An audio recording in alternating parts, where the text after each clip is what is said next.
психологиялык өңүттөн алып караганда көпчүлүк адамдардын өз ара мамилесинин бузулуусуна бири-бирине сын айтуусу жана өзүнө карата сынды адекваттуу кабыл албоосу себепкер болот. Айрым адамдар сынды табигый көрүнүш катары кабылдаса, кимдир бирөө үчүн бул өтө оор тийип, кээде сын айткан адам менен катташ токтотууга алып баруусу мүмкүн.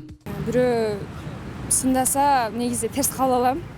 Себеби ар ким өзү үчүн жашайт. Бирөө сындаса деле ал негизи адамга жарашпайт ал нерсе. Адамдын жүрүм турумуна, алган тарбиясына жана башкаларга кылган мамилесине карап туруп анан өзүмө ошол сынды мындай как-то кабыл алам. Адам өзүңүзгө мисалы миллиард адамдар бар. Сизди кандай жакшылайт, сизди сынайт, сизди жамандайт.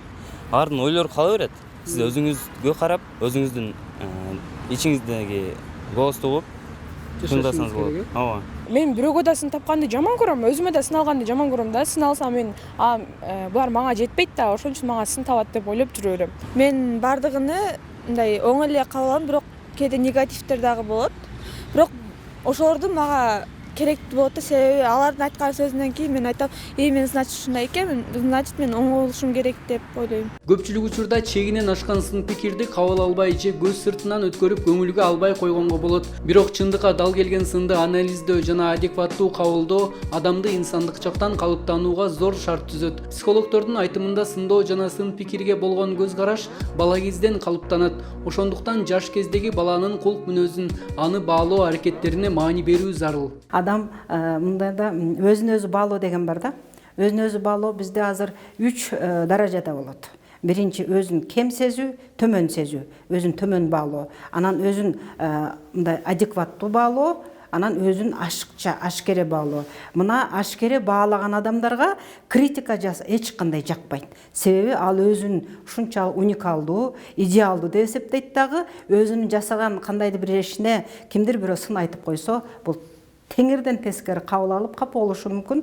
Ошон үчүн биз баланы кичинекейинен баштап эле өзүн адекваттуу баалоого үйрөтүшүбүз керек. Эмне үчүн муну айтып атам?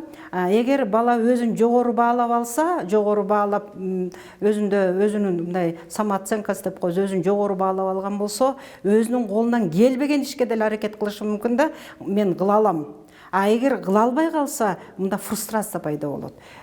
Кандайдыр бир нерсе буга өзүнчө көбүнчө сырткы дүйнөнү мындай күнөөкөр деп эсептей калат дагы, ал такыр башкача бир багытта кетиши мүмкүн. Ошон үчүн баланы биз туура баалаганга үйрөтүшүбүз керек. Ошон үчүн да анан дайыма эле баланы ой сен акылдуусуң, ой сен мындайсың дей бергенде кээде туура эмес болуп калат да. Мында балада мындай жогорулаткан, өзүн өзү баалоонун жогорулатылган көлөмү пайда болуп калат. Көп учурда сын пикирди кабыл албоого жүрөгү жумшак жана назик кыял мүнөз себепкер болот. Мындай адамдар көпчүлүктөн чектелип, көпчүлүккө аралашпайт. Ошондуктан сын пикирди туура кабылдоо үчүн тарынчактыкты жоюу керек. Өзү адамдар бир эки эмеде болот да, эки типтеги адамдар. Бул баягы интроверт, анан экстраверт деген.